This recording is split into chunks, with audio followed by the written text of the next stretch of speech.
Hello and welcome to the Radiate Wellness podcast with your host, metaphysician, Reiki master, and hypnotherapist, Christy Clemens Hoffman. Each week, we will discover teachings, tips, and tools to radiate your best life ever with practitioners, authors, and luminaries to help you on your path. Wellness, joy, peace, abundance. What do you want to radiate? Welcome back to the Radiate Wellness podcast today. I am so excited to be radiating with my twin three-name girl, Sarah Breskman Cosme, who is a fellow QHHT practitioner and author of A Hypnotist Journey to Atlantis and The Secrets of the Sphinx. Sarah, I am so honored and happy to have you here today. Thank you for having me. I'm super excited. I am too. Oh my gosh. So, yeah, you're a fellow QHHT person and just crushing it with these books, I have to say. You know, before we started recording, I was telling the story of how just last week I went to a client's house to do a session. I never go to clients' houses. This is the first time ever in however many years I've been doing this. And on her coffee table were two of your books and Dolores's books right there on her coffee table. And I said, oh, and I freaked out a little bit because it's so cool. Isn't that amazing? Yeah, right here in Kansas City, Missouri. I mean, oh my gosh. No coincidence, right? No. Oh my God. So you've really been killing it with the Hypnotist Journey to Atlantis, I have to say. And you've been on Gaia TV, not just once, but how many? Twice? I filmed a couple seasons of Deep Space. I filmed George Norrie's show Beyond Belief, and then Regina's show Open Minds, and then I'm going back in a couple weeks. I know, it's, oh my God. You are crushing it. Oh, and you were at the, what was it, the Conscious Festival in LA? Conscious Life Expo, and then I spoke at Laughlin, the UFO conference. And I'm going to be a keynote speaker in August at the Metaphysical Tribe, which looks amazing. That sounds like so much fun. Did you ever dream that this would be your path? No. In fact, I tell the story of how I got into this. Yeah. I thought something was missing in my life. And I asked a psychic, what's missing in my life? And she said, this is the easiest reading I've ever done. She said, your path is so clear. I mean, it's really easy. She's like, this is a psychic stream. I'm not a psychic, so I don't know how that works. But she said, usually people have a lot of future potentials, but I guess mine was really obvious to her. And she said, you're supposed to do QHHT, Dolores Cannon's method, and you're going to take it all the way. You're going to start helping to teach it. You're going to write books, and you're going to be traveling around the world and speaking about the work. And I thought, oh my gosh, this psychic is so terrible. I don't even know who Dolores Cannon is. Of course, I didn't say that to her. I was just, thank you. That's, but I figured she had me mixed up with the reading either before me or after me. But it turned out she is she was amazing. She was so right on. I emailed her later and told her. But, yeah. Wow. It's amazing. You didn't even know what that was. I didn't know who Dolores Cannon was. I just felt like something was missing from my life. Yeah, well, this is a really big thing to be missing. And I can see how that would leave a Dolores-sized hole in your heart. Well, I got into all of this stuff just as a regular person with a lot of problems. I had so many problems. I was one of those people that just seemed to have every single problem. And then if other people had a problem, I could manifest their problem just by thinking about their problem. I was overweight. I had phobias and fears. I had OCD, where you open and close drawers. I had so many issues like sleep issues, nervousness. I had anxiety really badly. And so I wanted to try to fix myself. And my parents put me in therapy, like traditional therapy. Yeah. And I was in it for probably about 10 years, and none of my problems really got better. Sometimes they would get worse. I mean, it was really nice to talk to somebody, but then I thought that was the only way you could help people. So I was going to be a therapist. My goal was to be a psychologist. And so I went to college because I wanted to be a psychologist. Yeah. And when I went to college, something really life-changing happened to me. What's that? After I went away for college, I went back home to my family's house about 2.5 months later. It was Thanksgiving break. And there's a mirror that you see when you walk through the door of my parents' house. And when I walked through the door, I just was going to glance at myself in the mirror, and my jaw dropped. While I was away for just 2.5 months or whatever it was, I had completely changed so much. I had lost a ton of weight. I had literally forgotten to have all my problems. As I walked through the door, I realized this. And I thought, oh my gosh, all these years in therapy, and all of a sudden I feel cured of all these things. What happened to me? Oh. And I realized as I was staring at myself in the mirror, what happened? I realized that I had changed my thoughts, and I had changed my patterns. And I changed everything about my life just, by changing these patterns. And I was like, oh my gosh, this is huge. If this can help me, I bet it can help so many other people. But who was I going to tell? I mean, I just continued and graduated college and thought, well, maybe I can help people in this traditional way, but keeping that in the back of my mind about changing your thoughts. Yeah. And before I went to graduate school, I got a job as a counselor at a halfway house, where my job was to basically give people their medication and counsel them. And so I thought, I'm going to counsel all these people. I'm going to, totally change the world. Everybody's going to be healed. That's because I'm, so gung-ho when it comes to helping people. And I think I found out within about a week that almost every single thing, I felt as if almost every single thing I had learned in college was a lie, because no one got better. There were no success stories. In fact, it was the opposite. Wow. People just took this medication and they didn't really go anywhere. There was no, I'm going to take this medication and get out of this halfway house. It was the opposite. It usually ended in death or suicide. And then these patients were being tested on by the pharmaceutical companies, and they would be part of studies, and there was just little informed consent. Ew. So that's what led me to eventually get into hypnosis before I asked a psychic. Well, now let me stop you there. When you went home at Thanksgiving break, did everybody around you notice this change as well? Yes. I mean, instantly, I lost about 20 pounds in just a couple months. And I had been eating pizza and, just doing the typical freshman things.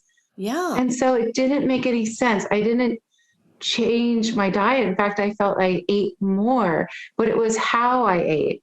It was how I was ingesting things within my body. It was all about my thoughts. Everything was about my thoughts. And that totally changed my life. Wow. Now, were you able to communicate this to the people around you? No, I didn't, because I didn't come from that type of a background where this was something you talk about. Sure. I wanted to, but I didn't know who I was going to tell about this kind of thing. I thought they would think I was crazy. So I didn't really communicate it at the time. But now, having had that experience, I know how important it is when people come in for a QHHT session, how this session can completely change their thought patterns and their life so easily. Exactly. Because in a QHHT session, it's just like what happened to me. You get that aha moment. Like, oh my gosh, this is what's happening. That sudden change within everything about you, just from realizing the truth of your existence, basically. Right, because we decided that this episode would radiate who and what you truly are.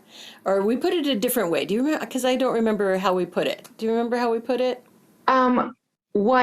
What you're here for. I think that was... Yes, I think so. I think you're right. Radiate what you're here for. And just because this is my passion too, is we have to know who and what we truly are, what we're here for, and that can help start this tremendous change, right? Oh my gosh.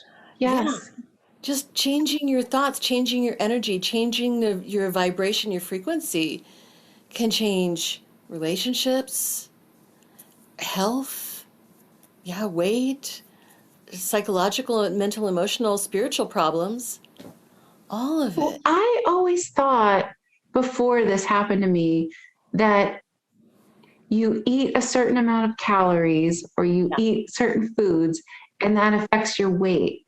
And then after that experience, I realized maybe that has a part of it. That's a part of it, but there's the emotional component that really determines, whether or not you are storing weight for some psychological reason or not. Yeah, absolutely. So what do your people think of what you do now? Well, it's funny. They've all come in for sessions now. So. See, I don't do family. So your people have all Smart. So do they think what you do is kind of woo-woo and crazy? They did. And when I first started out, helping my family, they were a little, nervous about it. They didn't know what to expect. And my mom was the hardest client in the beginning, but now she's the best client. I just don't give up. Now it's really easy. And she's had multiple sessions with me. She's actually healed a bunch of things in her body. That's amazing. So it's been really profound for her. Wow. Okay. Wow. So before you saw this psychic, you're you're studying psychology and you're wanting to be a psychologist. What kind of background did you come from before that? Had you always wanted to be a psychologist and help people? Well, it's totally in my nature. I was just born with this really deep desire to help people. It's just part of my genetic makeup, I guess. Sure. So I wanted to help people, but I didn't know that there were other avenues of helping people. I didn't know about all the other mystical things out there. I only knew about the traditional things. Right. So I figured because I had all these experiences with problems and therapy that I would help people the way I was helped, but I didn't realize there were all these different options out there. Well, it turned out that didn't even really help you. It didn't really help me. And I got into hypnosis because my sister-in-law was having issues that I knew could be helped with regression therapy. Sure. Because the whole time I was in college, we studied regression therapy one time in one class. And I thought, wow, that's so interesting. If you get to the root of the problem, I bet that would help people a lot more. Sure. And so my sister-in-law was having issues, and I thought, well, I bet I could help her with regression therapy, but because I'm such a perfectionist, I wanted to be good at what I did before I worked with her.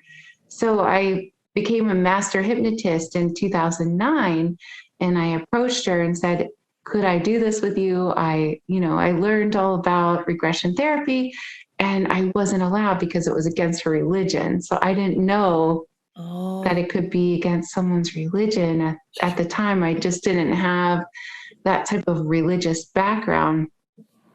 So I started my own little practice with lose weight, quit smoking, and past life regressions.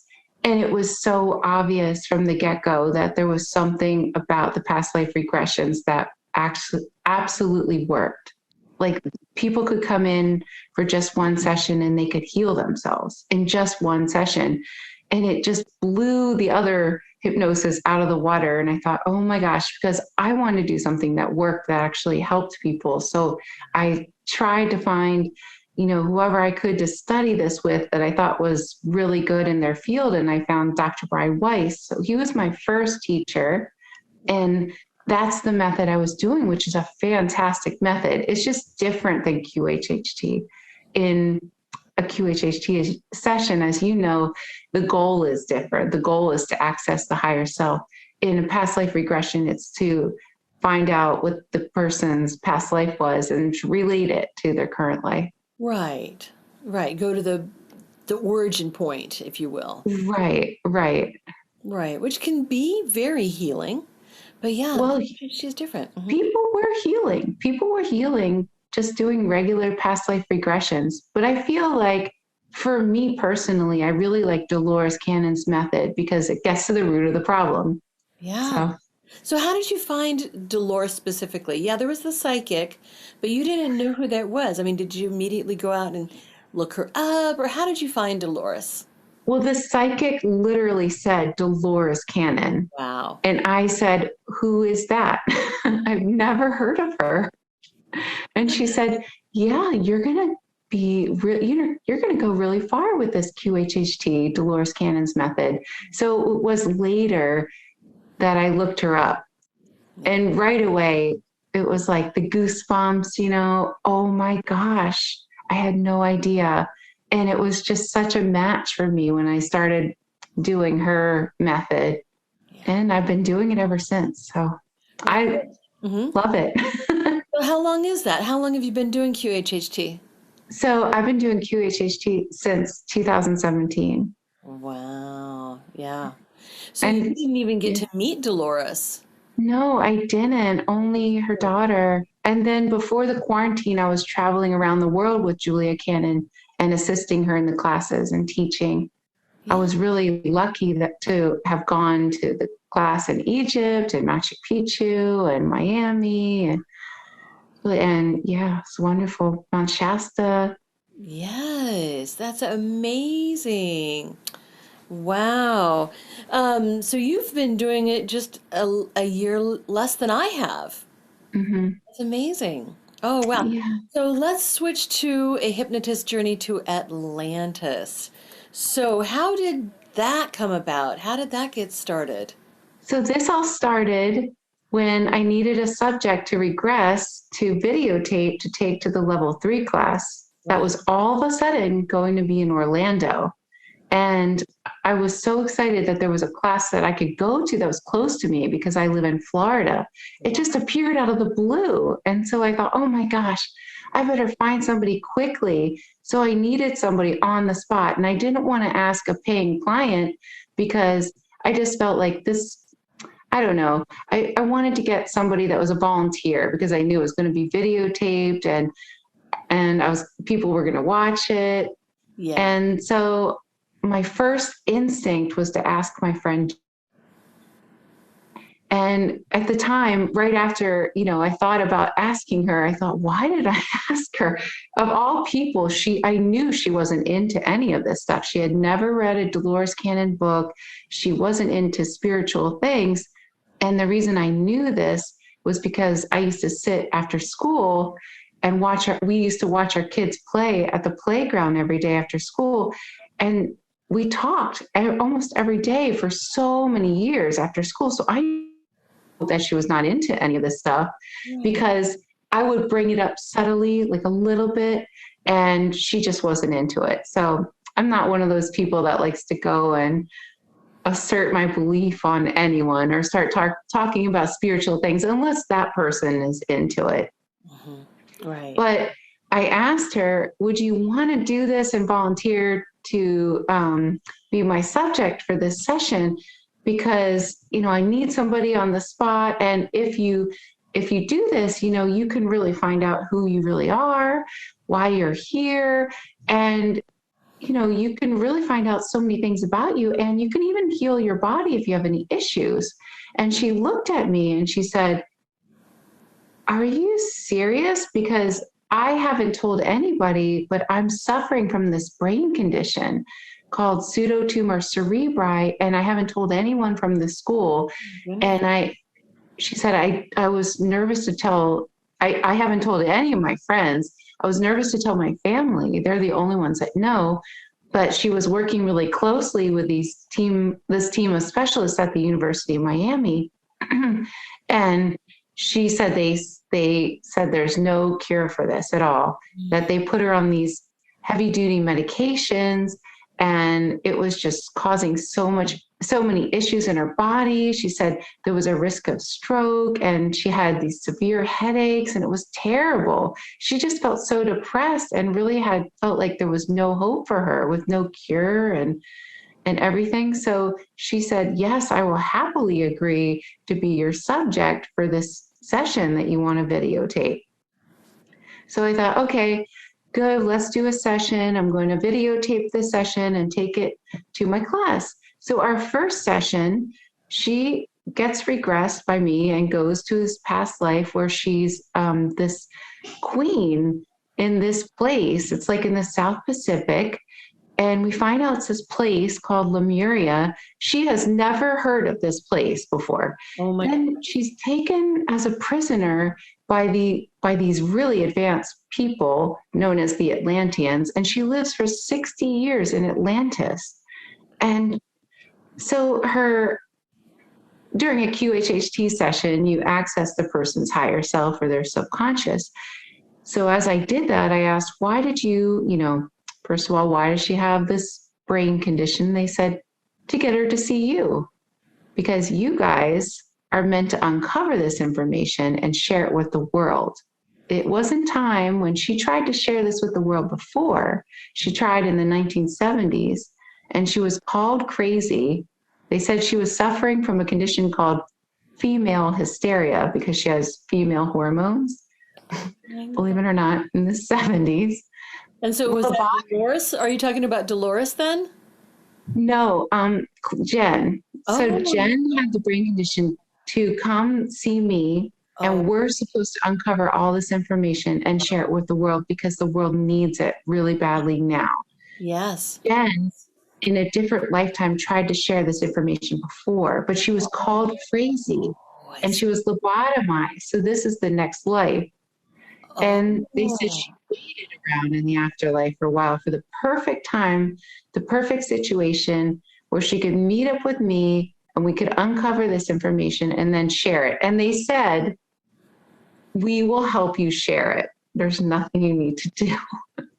Oh my goodness. I thought, well, wow, I just thought, okay, you know how it is. A session is a session, and you never know. So I got that information and went to the class and everything like that. But because I'm such a curious person, and gosh, I wanted to find out more about Atlantis. Right. I wanted to work with Jen more to find out about this information that we're supposed to share with the world. So we decided we would work together again. And she happily agreed. She was so blown away because she didn't even think Atlantis was a real place. So now she has all this information about Atlantis and Lemuria. It was such an amazing place, and she just wanted to find out more about these places, and so did I. So we set out to work together again, and we thought, well, she'll probably start from the beginning of that lifetime. She'll probably start where she's a baby and recount that information when she's like a child in Lemuria, and then we'll get all the information about her, living in Atlantis as a prisoner. But her higher self had a totally different agenda. As they usually do. Right. And, in a QHHT session, you don't lead the client. You don't say, okay, let's start in Atlantis, blah, blah, blah. No, you just let the higher self take over. So they took her to a memory. And this is somebody who did not believe in extraterrestrials, to give you the background. Right. They took her to a past life where she was an extraterrestrial crash landing on Earth for the very first time. And as we were going through this past life, I thought, wait, there must be a mistake. How did this happen? I thought we were going to start in my mind, I was thinking, I thought we were going to start from that Lemurian lifetime.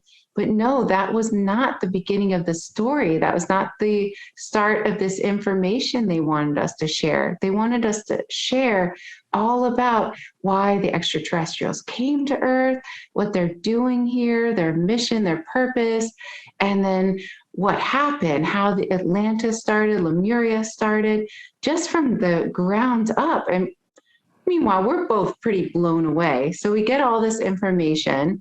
And then we just went, it took us 2 years and we got all this information. And then we both put it in books. But oh my gosh, it just changed the way I view everything. And so what started happening, this crazy phenomenon started happening where as I was uncovering this information with Jen, and at first I thought this was a really strange coincidence, people were coming to my office and under hypnosis, they were sharing similar information. They would go back to the same time period in Atlantis or Lemuria or as an extraterrestrial crash landing on Earth. And I asked everybody else doing QHHT too. I think I probably put it on the forum. I'm not sure. Is everybody else noticing they're having a lot of Atlantis and Lemurian past lifetimes or extraterrestrial lifetimes where they're crash landing on Earth? And then I realized, no, it's only me that's having these experiences because I'm supposed to report on them. So I started writing down the other ones, some of the other ones, there's so many, and then I put it all together for the book. Yeah. That was my first journey. Your first journey. Really? Okay. So other journeys as well. So tell. So after we finished the first book, the Atlantis book, then I set out to work with Jen again to uncover more and see where they wanted to take us after that book. And it just turned out that it had a totally different agenda than, because I don't write these books. I'm just the humble messenger. I'm just along for the ride, the one that types up the information. But they had a totally different agenda, and they brought us to the Sphinx and at more extraterrestrial understanding and purpose and past lives of an extraterrestrial. I feel like what's really interesting about these books is that I think people, talk a lot about UFOs or extraterrestrials, but it's different to understand the consciousness of them or to understand their actual memories. Right. It puts everything into a totally different perspective, I feel like. I feel so too. And then that we've usually had at least one life off planet. Right. Oh my gosh, definitely. Right. And so that also just opens up so many possibilities for us. So many things that it's like, oh my gosh, that explains why I'm so attracted to this. This explains why I've always been drawn to Orion. This explains why I've always been drawn to the Pleiades. So it's just another layer to it all, don't you think? Right. Yeah, definitely. I know. It's really fascinating. It helps you see yourself clearer, I think. You really get a more understanding of who you really are. And that's so key. Right? Don't you think that when we know who and what we truly are, like that just gives us so many avenues to I don't know, that's kind of a simple way to put it, but it's like that's everything. When you know what you really are, who you really are, it changes everything. It does. And I think, well, especially for me, I grew up thinking that I had to be like somebody else. I had to be a certain way. Right. I had to do these things and, listen to what everybody else thought about me. And then the more you learn, the more you realize, no, it's the opposite of that. You have to be you. You have to be the most like you can. That's basically the goal. And we're not supposed to be like everybody else. That keeps us so stagnant, and exactly. It's so interesting when you really learn how powerful you are and how it's been kind of like blocked from your reality through so much programming, to keep you small. And then when you do these QHHT sessions with so many different clients, you realize that you're not powerless at all. In fact, it's the opposite. You're God. Absolutely. And you can't look at anything the same way again. You can't. It totally changes your perception of the world. Did you know that Radiate Wellness is more than just a podcast? That's right. We're also a comprehensive, holistic wellness practice. Find out about our services, practitioners, and upcoming events at radiatewellnesscommunity.com. While you're there, visit our podcast page to read more about our great guests and even donate to the podcast.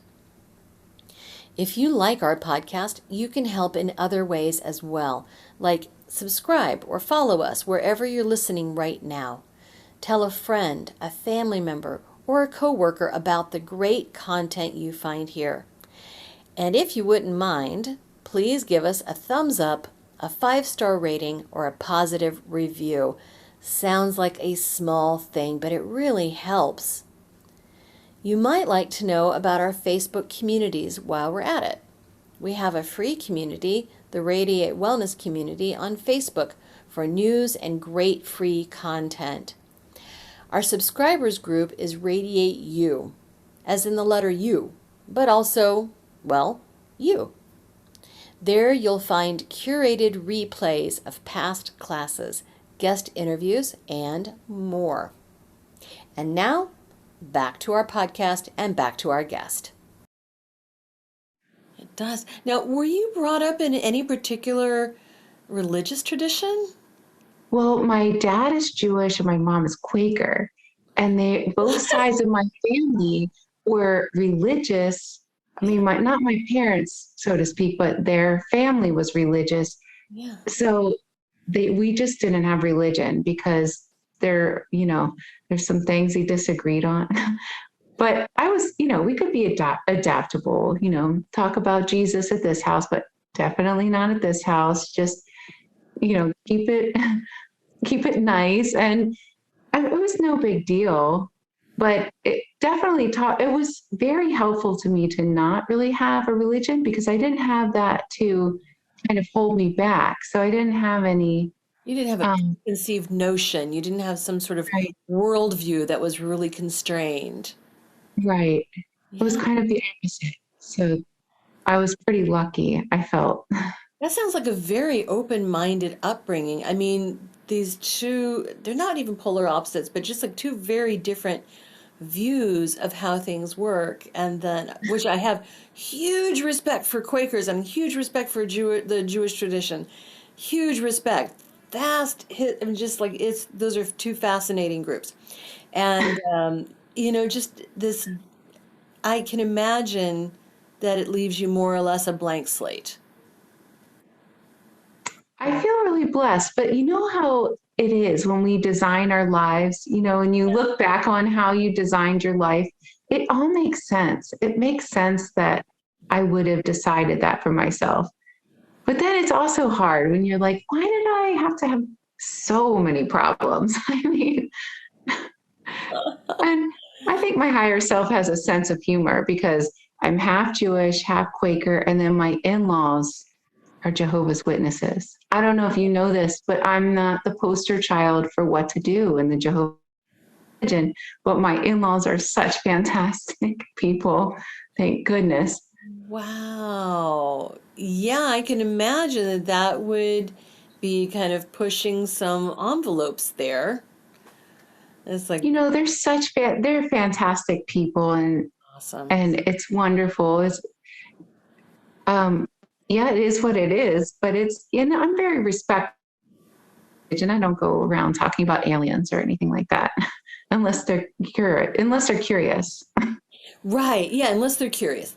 Now, there's a big debate, of course, whether about disclosure, about a widespread disclosure. I mean, we know that there are aliens. We know they've been visiting us for a very long time. We know we have artifacts.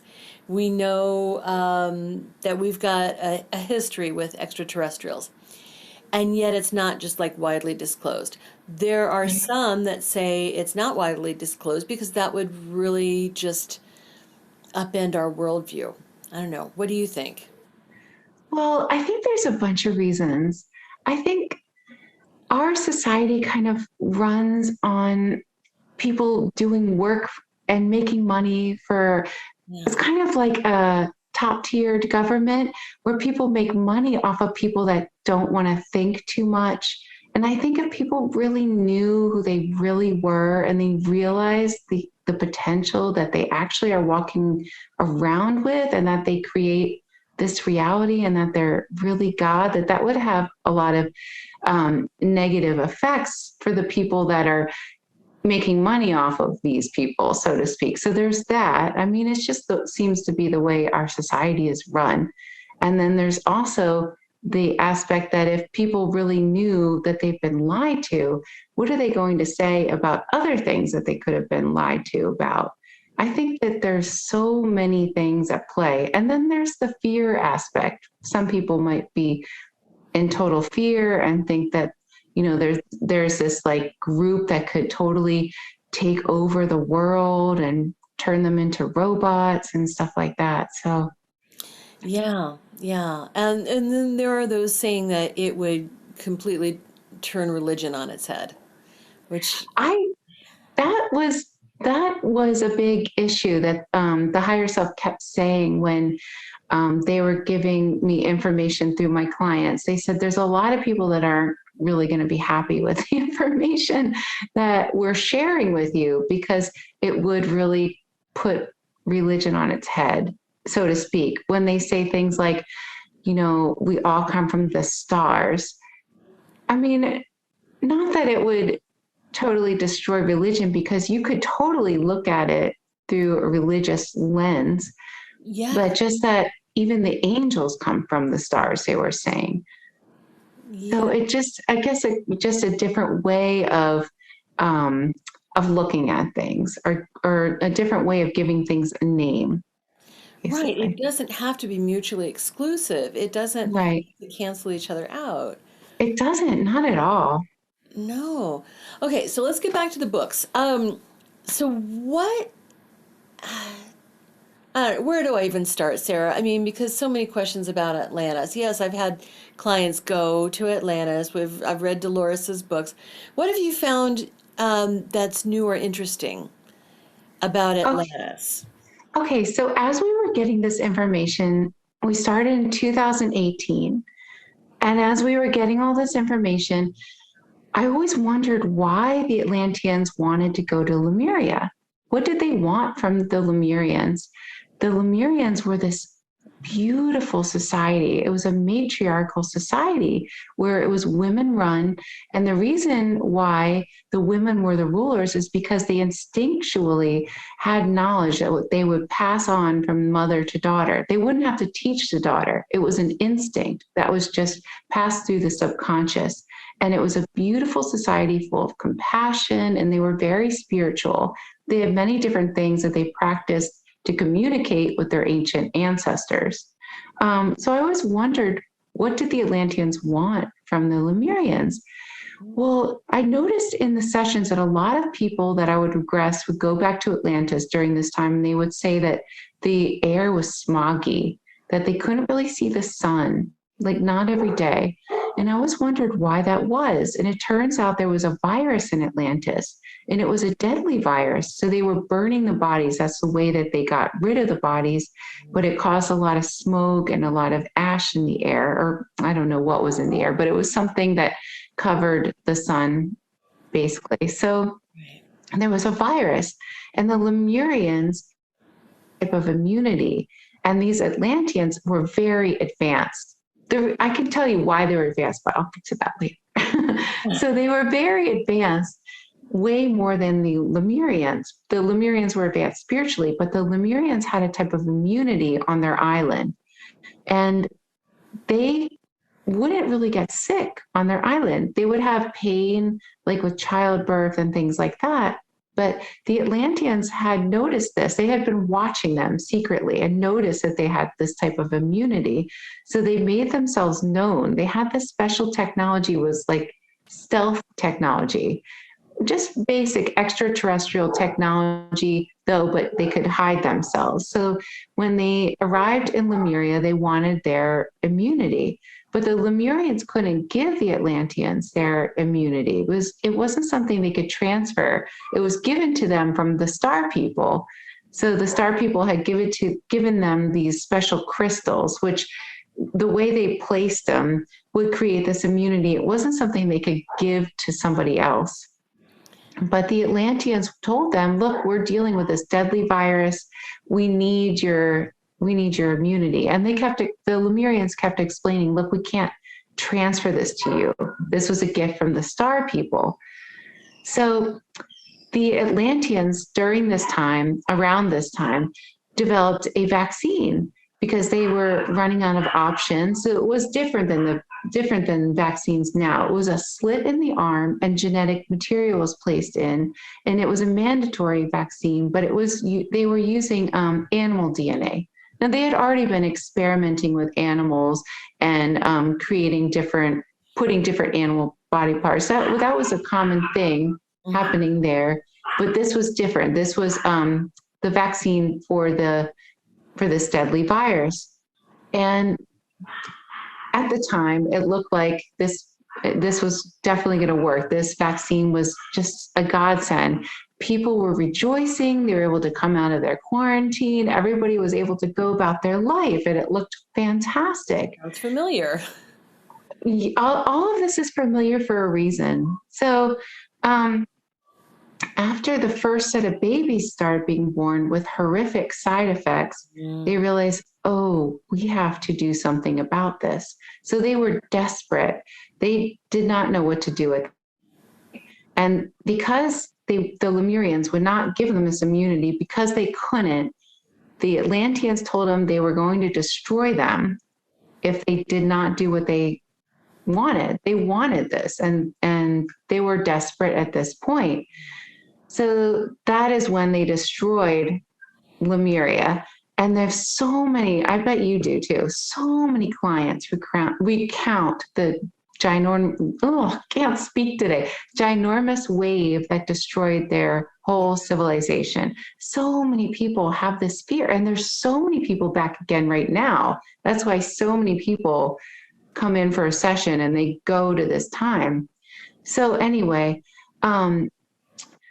so the side effects of this vaccine were horrific. There were babies born with these animal parts, like animal DNA.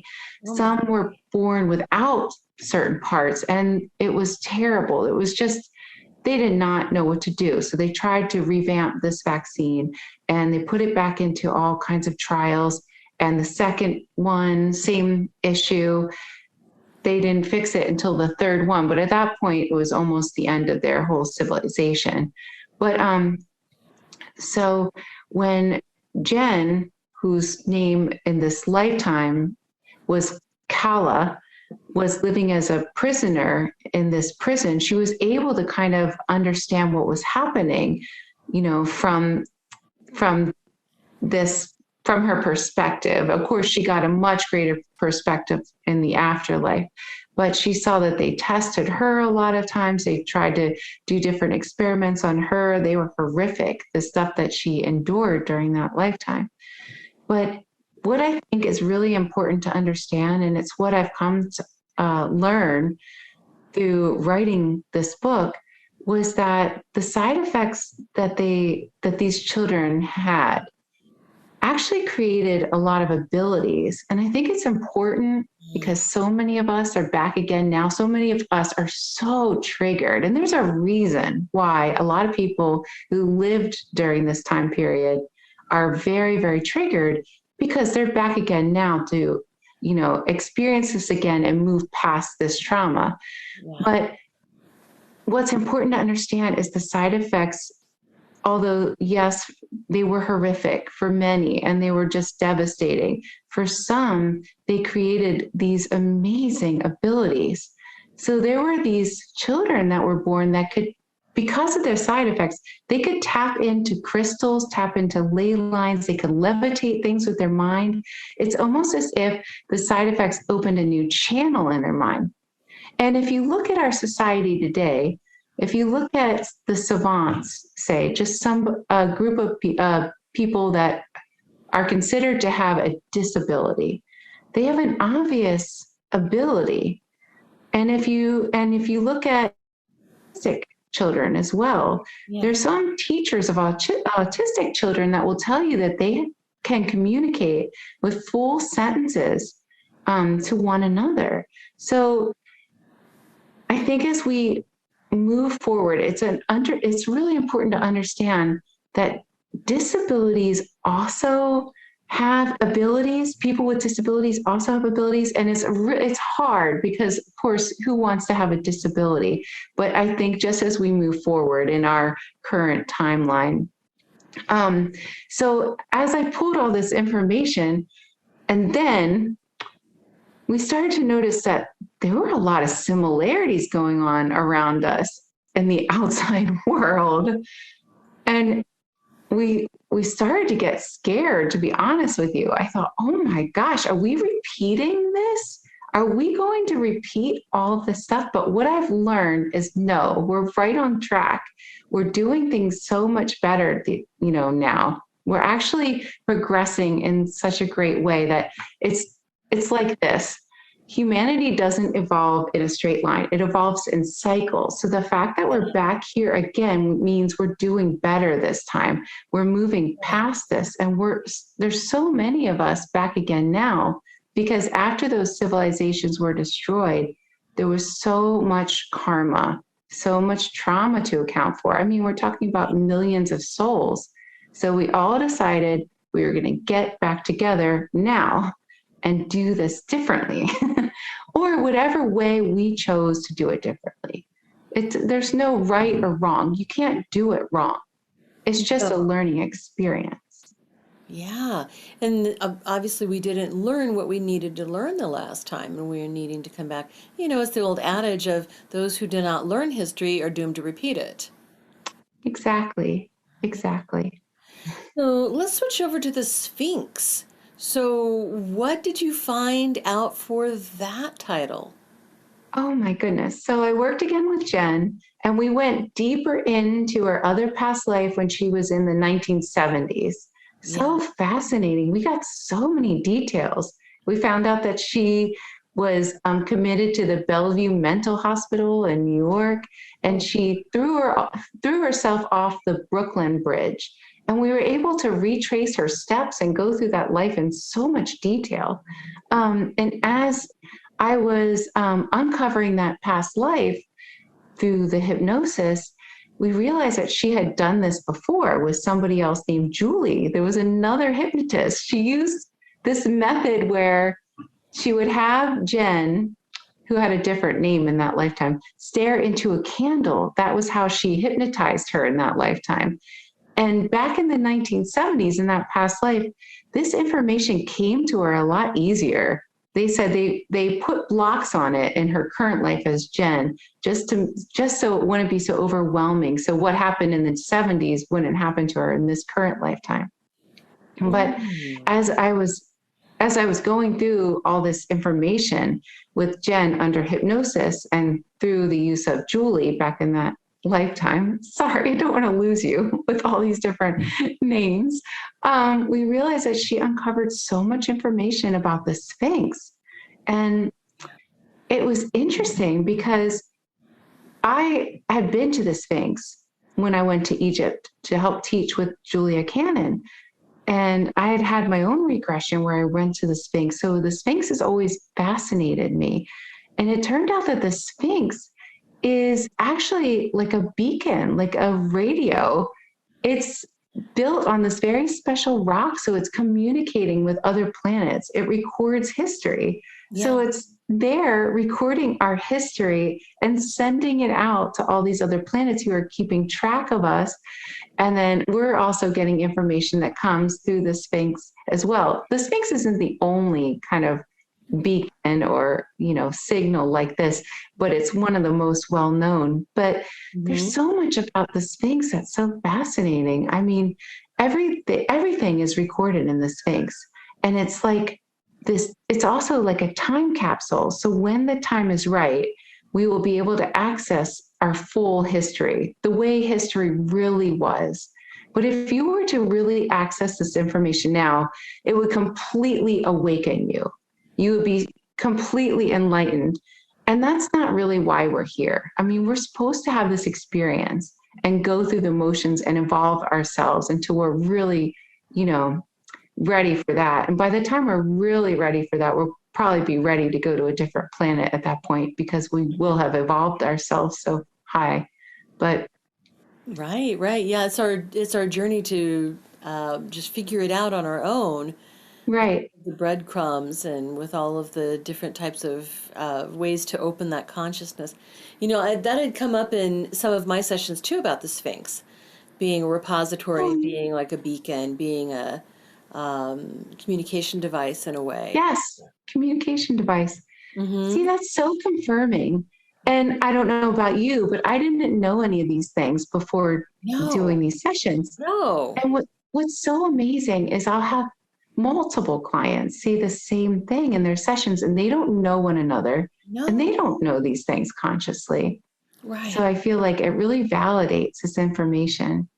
Isn't that, yeah, that's amazing. So on the cover of the Sphinx book, it's the Secrets of the Sphinx, you actually have these saucers, these craft. So what role do the craft have in that book, The Secrets of the Sphinx? So it's so fascinating because I didn't know who created or built the Sphinx. And when I was working with Jen and some other clients, I realized that this group of extraterrestrials built it, and they didn't need bodies at that time. They built the Sphinx without needing any bodies because there weren't any humans they were interacting with. So they built the Sphinx before colonizing the humans. And Wow. it was really interesting. So the extraterrestrials obviously play a huge role in who we are and why we're here. And it's so fascinating because as you go through this information, you realize the secret of the universe really is that this life is just a game.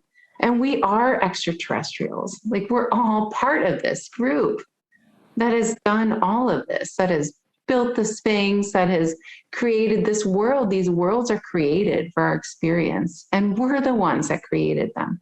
Yes, I always think of the earth like the lab portion of a biology Yeah, class,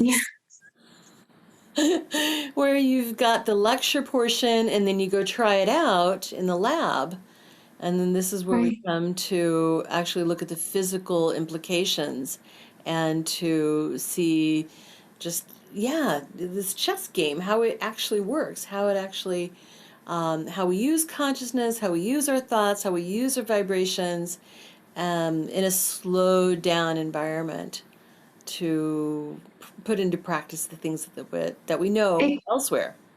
Exactly. And it's so fascinating because Earth is so isolated. On other planets, they're aware, obviously, of other extraterrestrial beings or other beings around them. But Earth is like you said, like this lab, like we're the experiment. Well, there's other Earth planets, but we're very isolated on ours. We And we're isolated for a reason because we're always trying to find the variance. We're always trying to do things a little bit differently. And we go through planet to planet and we evolve ourselves to the point where we don't need our planet and the planet has to die and recover. And then we go to another planet and we just consistently do this. Yeah, That's I've had really why we're here. clients that have been to other planets as they go through this and recreating anew and refreshing and building new places. Right. Right. But I put in the craft because as we were uncovering these memories that Jen had from the 1970s, we realized that she had been contacted by extraterrestrials, and they had been taking her aboard the ship to do different not experiments, but do different tweaks on her to make sure her body was okay. They could actually heal her, but they wouldn't if it was something she needed in her life. And it was so fascinating the way they would take her, and just to go through that, to really understand what happens when people are contacted in that way. And for her, it was a very beneficial experience to be contacted. Wow. Now, does she have conscious knowledge of these contacts in the current lifetime as Jen? Now she does, but before doing these sessions, she didn't know. How has that affected her life? So Jen has completely changed. She used to live in the Florida Keys, but after having recounted all this information, she decided she wanted to go back to be as closest as she could to her homeland. So she moved her family back to Hawaii. Oh. And she's just enjoying it so much, and basically really living close to that place that she felt she lost. And she said it's so fascinating because they still have some of the ancient traditions going on there. And sometimes you can see, there's labyrinths that you can walk along. They had labyrinths in Lemuria. And so she's just really happy to have uncovered this information, to be back. And what about her brain condition? Oh, she healed herself. I guess I forgot to mention that. So after her first session, she felt completely better. She felt better, but of course she had to go see her team of specialists. Mm-hmm. And when they scanned her, they said it was a medical miracle because she had completely healed. Yep. We know how that works. I know. To us, it's like, oh yeah, of course. Right. But yeah, I expected as much, that it would have been healed. Right. Sounds like she's made some shifts after all of this. What a mind-opening experience when she hadn't even been looking for something like that. I know. And that's the thing. If you think about yourself, the deeper you can go into yourself, the more you uncover about who you really are and why you're here. And I think that's everybody's journey, really. It's just to be themselves, but to really be themselves, to find out what that is, just to get really curious about who you are. Absolutely. So many of us just go through life on autopilot, not even thinking that there's anything more. Right. Right? Yeah. Yeah. But it's just a hologram. It's like we're in the holodeck on Star Trek. Exactly. But it's hard. It's hard to be in this 3D reality. But I think if you can really understand, like, for instance, I get this information from so many clients and they don't know one another. Yeah. And they share the same information. Yes. That the secret is that this is a game. So if you think about it, we're just experiencing ourselves in this game. We want to have the full experience. We don't want to know the answers.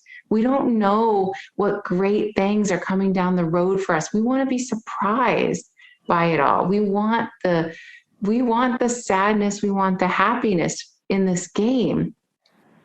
But really, when we're done, we just walk away. And we just choose another game. Nothing ever happens to the soul. You never really die. No. This is just for your experience. Right, right. And Dolores used to say, what good is the test if you already know the answers? I love it. I know. I love that quote. The game is figuring it out. Right. The fun is making it up as we go along, figuring it out as we go along. The game is discovery. Right. Right? It wouldn't be the game if we knew all of these things ahead of time. Exactly. Yeah. And that's what we're here for, to really experience it. And it's interesting, when you talk to other higher beings from other planets, they always say that it's the best thing ever to be a human on Earth. because where they live, it's blissful always on some of these other planets where they've already evolved past the need to have duality. I mean, in the infant stages on their planet, they had it, but they don't live with duality anymore. It's just bliss. Right. And I would ask them, that sounds pretty nice, but they said, you know what? It's not. It's boring. It's blissful always. Right. But it's also fascinating to talk to them because they said, they like to get together and to join minds and to, think. They're very cerebral on some of these other planets, but it still gets somewhat boring. Even though they have children and everything that are beautiful light beings, it's fun to come to Earth and play. Exactly, right? Because you get to do some things that are very different. Yeah, in other places, the emotional gamut is basically from meh to bliss. Right. or even just happy to blissed out, right? Right, So exactly. we can go all the way down to grief, fear, powerlessness, anger. All of these things are so useful. Right, yes. Right? And how to get out of those. Right. Wow. What else do you have going on? Any other books coming up? Well, I started my third book and I've again been bombarded. It's so funny. I don't know about you, but I still have doubts. I still am like a skeptic Of what, Sarah? And, I still think, oh, well, Jen moved to Hawaii. Maybe I won't have a subject that's as good as Jen. But I've been flooded with amazing subjects. I have a new subject, a couple new subjects, actually. And this information is amazing that's been coming through. So it's ridiculous for me to doubt. I mean, that's been proven to me time and time again. But yet, the doubts still creep in, and it's almost like crazy. but it's really exciting. I'm super excited for this third book. I'm just starting it, and already I have I think I'm on page 19 of amazing information. So can you share can't what wait it's to about? share. Can you share what it's about? I can't yet because it might change. Because I don't write the books. I never know if it's going to take a different direction. Right. Yeah. Oh, wow. So interesting. I can't wait for that to come out. That'll be fascinating. And you're down in the Florida Keys.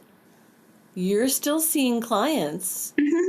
Do you still see clients for psychology or counseling or just like regular clinical hypnosis? No, I only do QHHT right now. Yeah, yeah. And you're very prolific at it. You're very good. Very sought after Thanks. too.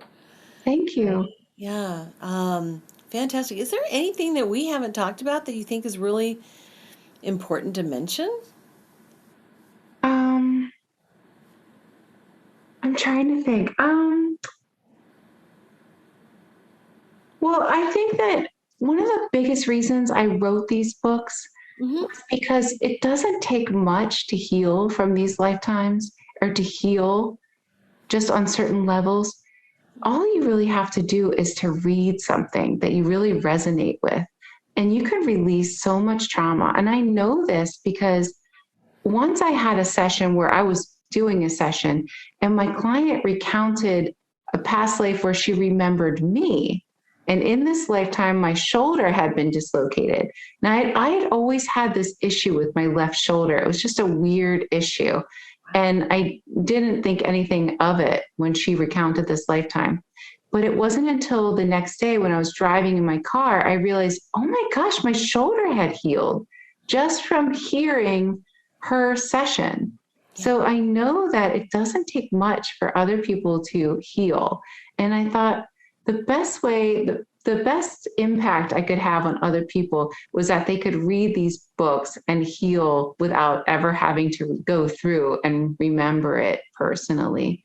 And I know people are healing themselves. I've heard somebody read the book and they healed their eyesight. Oh my! Somebody else healed their strange cough.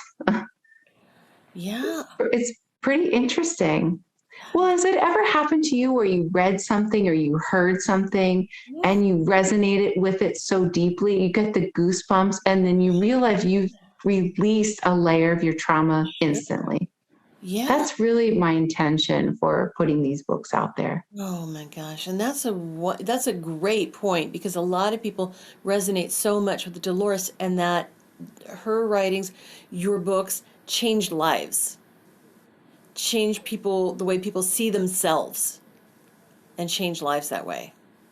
I'm hoping to do that. I'm hoping that that could be, whatever the gift that I can give to help people. I know that when we were all in Daytona Beach for the QHHT convention, the practitioner reunion, and all the level 3s were having dinner together, we got to talking about, you don't look your age. You don't look your age. You don't look, none of us look our age. What's going on? It's like we get to talk to the subconscious every session, and we get to have healing right along with the client. So I think there's something with that, to just hear the words, read the words, be in the words, and receive healing too. Oh my gosh, definitely. It's such a match between the practitioner and the client. Yeah. And I feel so blessed to do this work, to be in that energy. It's amazing. Yes. Yeah. Well, plus, when you do these sessions, you realize that there's absolutely nothing to really worry about, that we're always being taken care of by ourselves in a different, whatever you want to call it. But yeah. Right. Yeah. Everything's always okay. Right. Any worry we have, we bring it on ourselves. Right. Exactly. Exactly. I love that. Sarah, it's been so fun talking to you. And where can people find out more of what you do, your books and everything else? You can go to my website at theholistichuhypnotist.com. Fantastic. And you can get your books there too. Mm-hmm. That's awesome. And you can get them on Amazon as well. Right.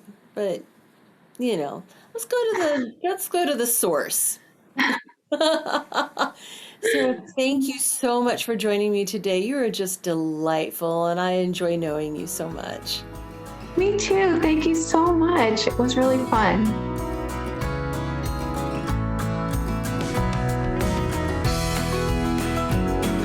Radiate Wellness is an international community of holistic and alternative healers dedicated to helping you create spiritual, energetic, and physical well-being.